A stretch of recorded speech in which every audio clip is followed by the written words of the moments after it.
Supply and demand itu seperti itu, bukan seperti yang beredar saat ini di sosial media di mana kita itu harus segitu ketakutannya mengurangi jumlah pumping, jumlah menyusui. Karena sebenarnya winning pun nanti ya menyapih. Itu tidak semengerikan itu. Hai best friend, balik lagi sama saya Dr. May. Hari ini seperti Anda lihat saya sendirian. Tapi tenang aja, sekalipun sendirian kita mau bahas topik-topik yang sangat menarik yang sering saya temui di sosmed maupun di praktekan saya. Ini hampir semua ibu yang menyusui pasti nanya hal-hal ini. Apakah itu mitos atau fakta seputar laktasi? Karena apa? Seringkali kita bingung ya. Sometimes ini mitos, sometimes ini itu juga fakta. Saya sudah list beberapa pernyataan-pernyataan yang sering orang kira ini mitos, padahal sebenarnya ini fakta, dan juga sebaliknya. So, kita bahas mulai yang pertama. Apa tuh yang pertama? Anak kalau kulitnya kena ASI, lalu ruam, berarti ASI-nya jahat atau buruk. Nah, jahat, ASI jahat. Sejahat apa ASI kita? Sebelum kita bilang ASI itu jahat, sebenarnya ketika anak minum susu, kemudian muncul ruam, kita harus lihat dulu. Ruamnya itu kenapa? Apakah karena tetesan ASI atau anak minum tidak cemot, tidak ada tetesan dan muncul ruam? Dan sebenarnya ini bukan cuma karena ASI. Jika karena tetesan, susu apapun, sufor maupun ASI itu tetap bisa menimbulkan ruam. Kenapa? Karena kena air liur.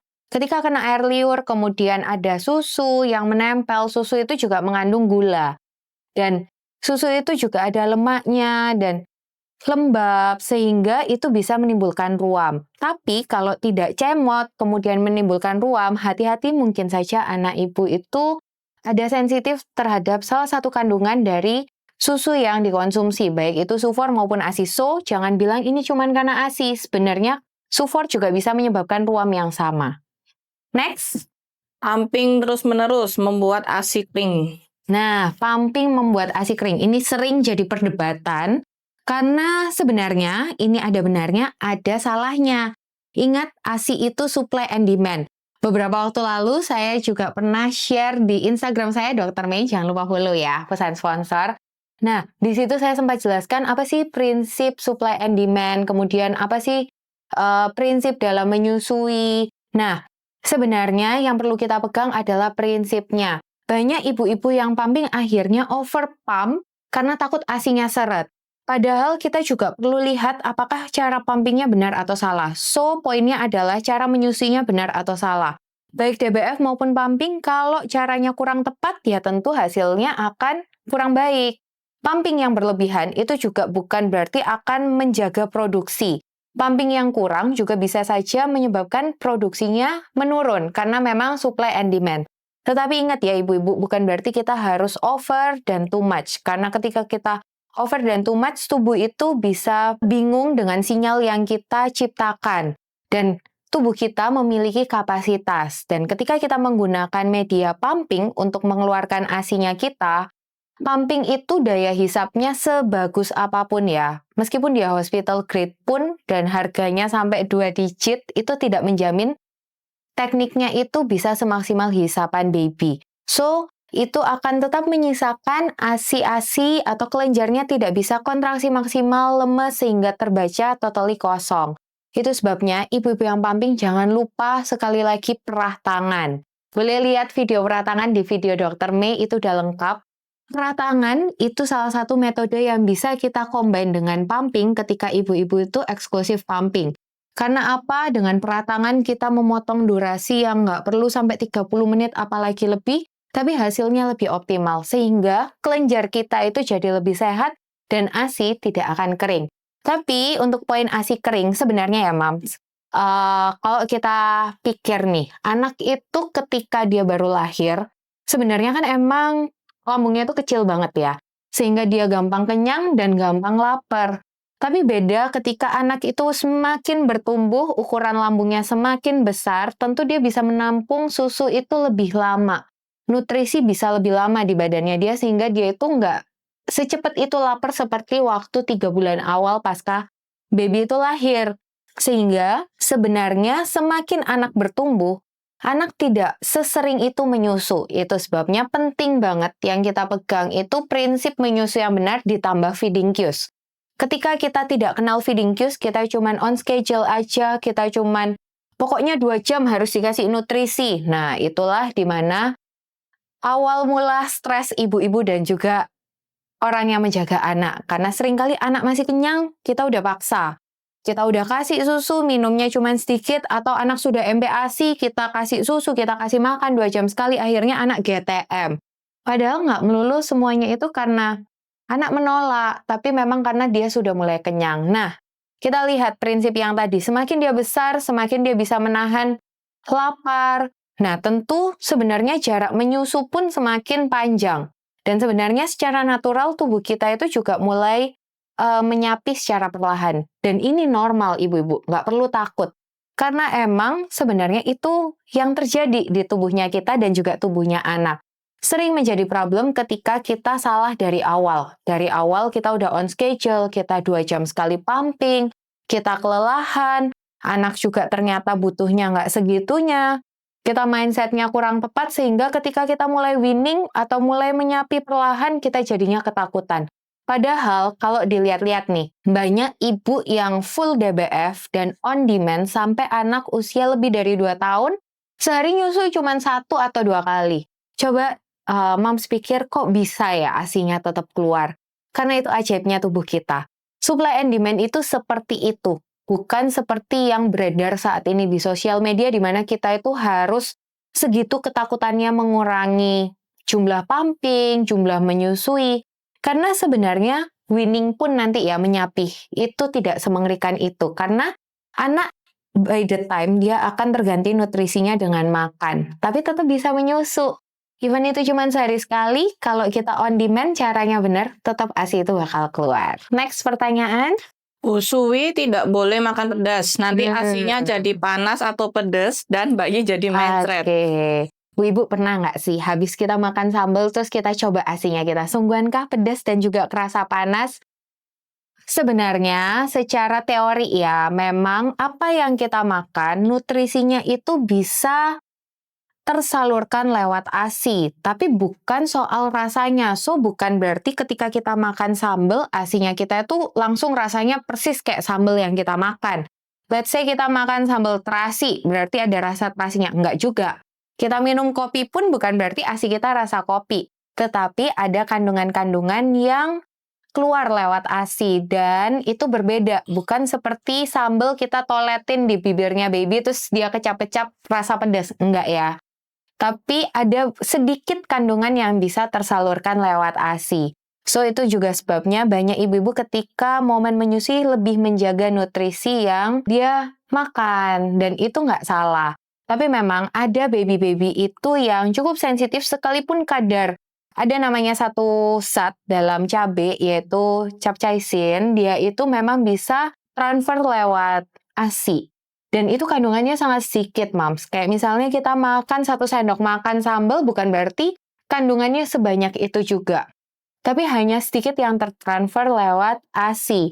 So, kita lihat dulu setelah kita makan, kira-kira anak kita seperti apa. Dan ini pesan ya, kenapa kita penting banget untuk membenarkan cara menyusu kita, karena sering saya dapati di praktek gitu ya, dok, anak saya tuh kayaknya habis saya makan sambal tuh kok jadinya rewel, nangis, apa segala macam. Padahal si ibu ini pumping dan menggunakan ASI perah. Di mana ASI perahnya itu sendiri kadang kita nggak tahu nih, itu ASInya yang dari kapan, dan bukan berarti kita makan sekarang, ASI yang kita keluarkan 1 jam lagi langsung ada kandungan cabenya. Itu nggak tentu, tergantung metabolisme masing-masing ibu. Itu sebabnya kalau kita menggunakan ASI perah sebenarnya agak sulit untuk kita mencari penyebab anak kita itu rewel, kembung, atau ada masalah. Makanya selalu saya sarankan kalau paling enak itu kasih anak ASI yang fresh, baik itu pumping ataupun DBF. Yang fresh itu yang terbaik, bukan hanya dari segi nutrisi, tapi jika terjadi sesuatu dengan anak-anak kita, kita itu gampang banget untuk tracing-nya. Sehingga kita bisa lebih aware untuk nutrisi yang bisa kita makan juga. Next, Bu Suwi tidak boleh minum atau makan es. Nanti anaknya yang pertama kolik, yang kedua jadi pilek. Oke, kita bahas dulu yang kolik ya. Kolik ini banyak banget di luaran sana yang bilang mungkin bukan bahasanya kolik, tapi kalau makan es nanti anaknya kembung, nanti anaknya masuk angin. Ini ada benarnya, ada salahnya. Tidak semua es itu bikin anak kembung. Apalagi kalau kita minumnya air es. Air es itu hanya air mineral, kemudian suhunya dingin. Jika itu tidak menyebabkan pilek maupun kolik. So, itu mitos. Tetapi, kalau misalnya yang kita minum itu adalah milk tea, yang kita minum adalah produk-produk susu yang dingin, ada kemungkinan dia kolik benar. Kalau pilek itu enggak. Tapi kalau kolik bisa saja. Karena apa? Kolik itu bisa terjadi karena banyak hal, Mams. Bisa juga salah satunya karena anak itu sensitif dengan produk yang kita makan dan minum, seperti yang tadi saya bahas. Nah, ketika kita minumnya adalah produk susu, mostly kita orang Asia termasuk orang Indonesia, kita itu sangat sensitif dengan yang namanya laktos, atau kita juga sensitif dengan dairy product. So, emang sering banget saya temui di pasien-pasien saya, anaknya itu sensitif dengan produk-produk itu. Sehingga after mamanya konsumsi dan ketika anaknya itu sensitif dengan laktos ataupun dengan dairy product, itu nggak menutup kemungkinan hanya es.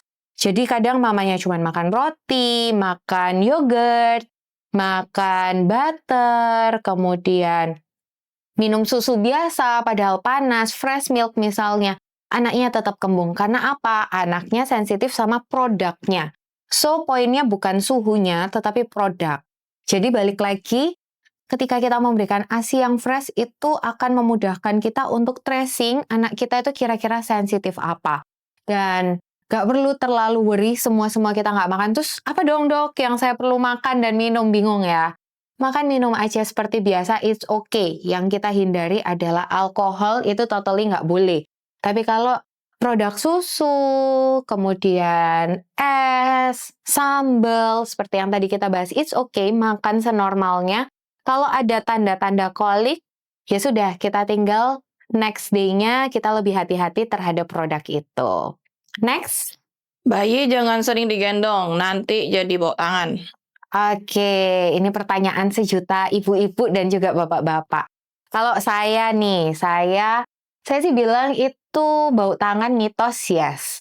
Tapi kita perlu lihat ya, anak itu coba kita bayangkan nih, kita di posisinya anak. Anak itu selama dia dibentuk di dalam rahim, dia itu selalu digendong oleh ibu di dalam perut. Dan ketika sekali dia lahir, dia itu langsung berada di situasi yang dia tidak pernah lihat, itu bukan situasi yang aman, nyaman buat dia.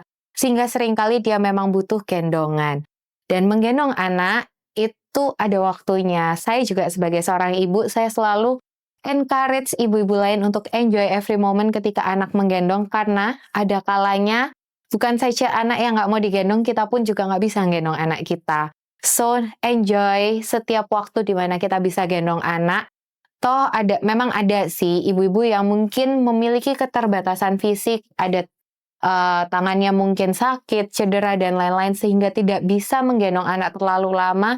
It's okay, tapi jangan sampai kita itu takut untuk menggendong anak kita hanya karena takut bau tangan.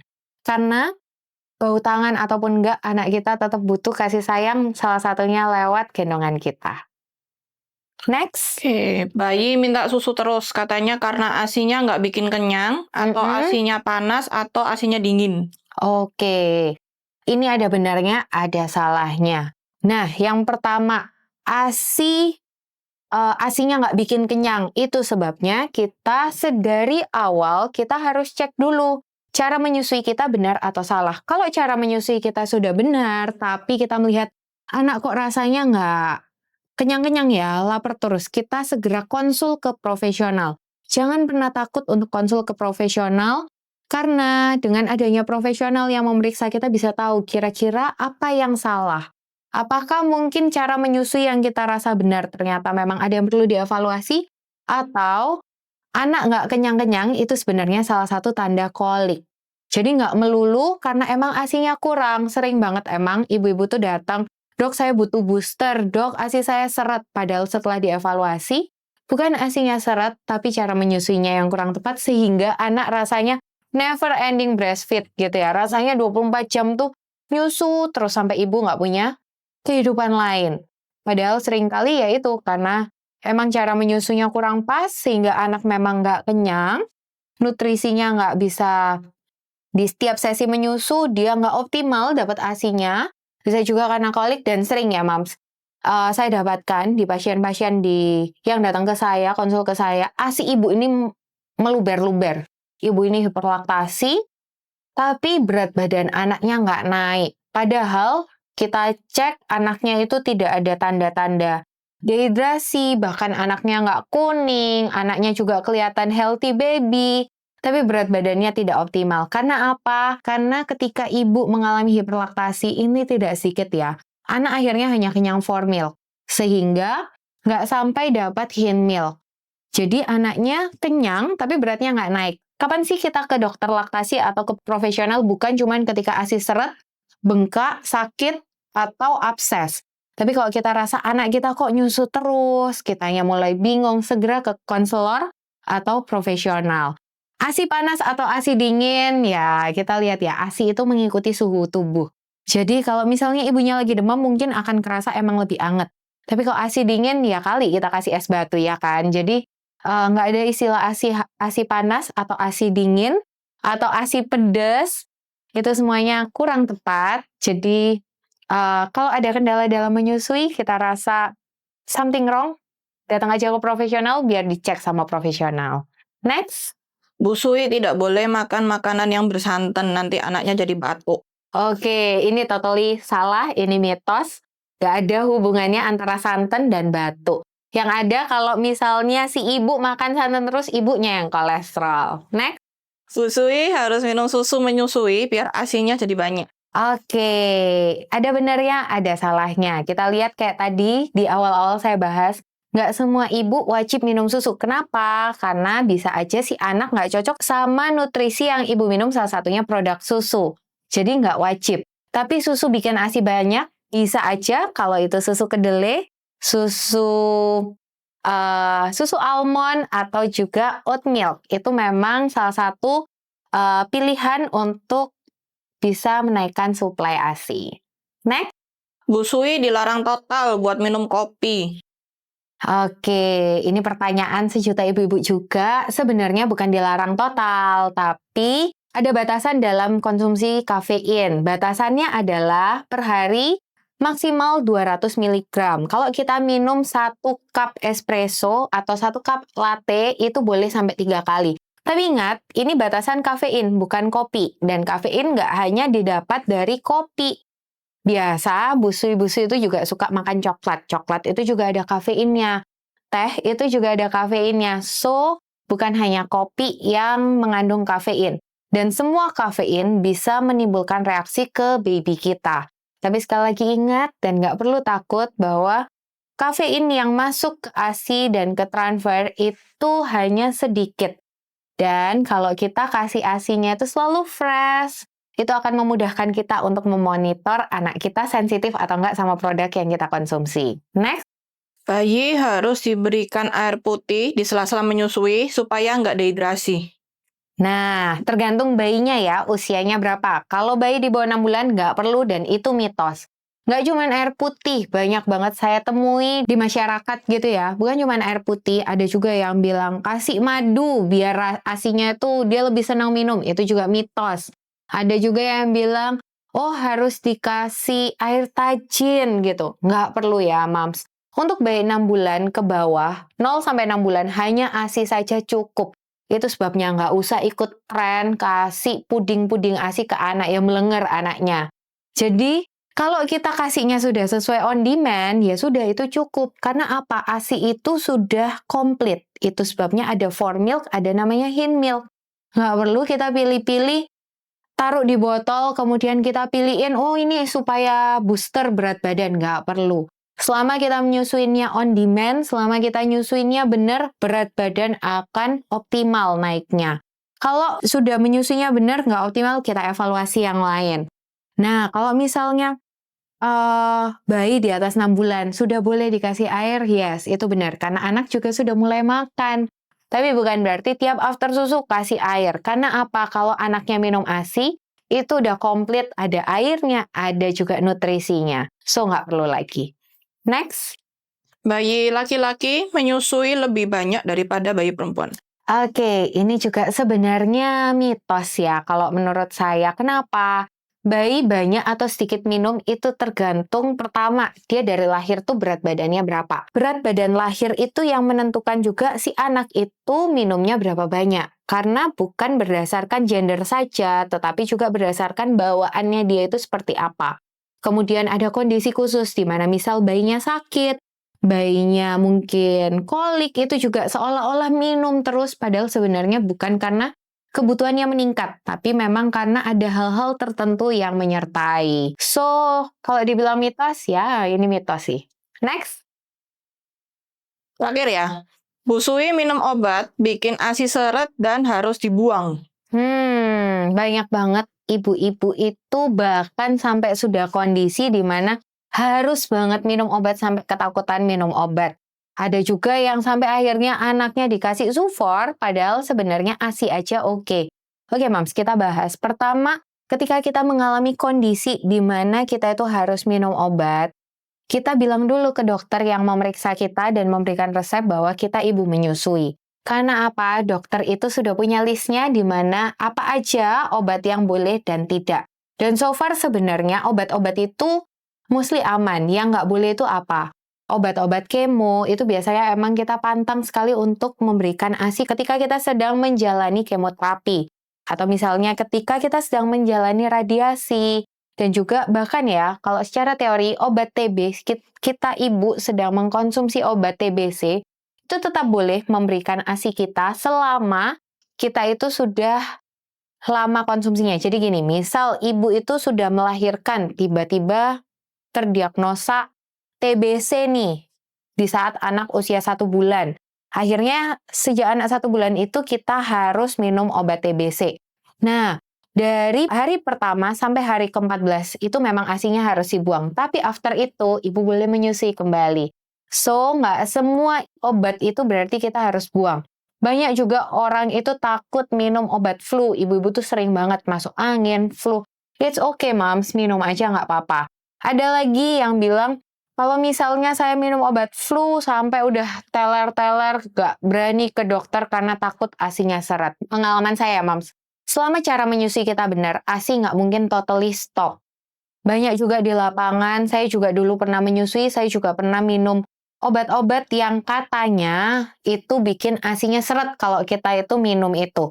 Padahal sebenarnya nggak juga selama cara menyusui kita itu benar. Karena ingat, ASI itu supply and demand. Nah, buat ibu-ibu yang sedang kondisinya kurang fit dan butuh terapi, jangan juga buang ASInya. Ini juga mitos yang sering saya dengar dan temui di lapangan, yaitu lagi sakit ASInya nggak oke lah dikasih ke baby, jangan, kasih aja nggak apa-apa. Makanya konsultasi dulu ke profesional, konsultasi dulu ke dokter, biar dokter bantu assessment juga, dan dokter bantu menentukan ini boleh atau enggak sih ASInya tetap diberikan. Saya nggak bisa share detailnya di sini karena apa? Setiap ibu kondisinya berbeda. Ingat, ada apa-apa langsung datang ke profesional. Jangan hanya tanya di sosmed. Sedih banget nih lihat sosmed, banyak banget.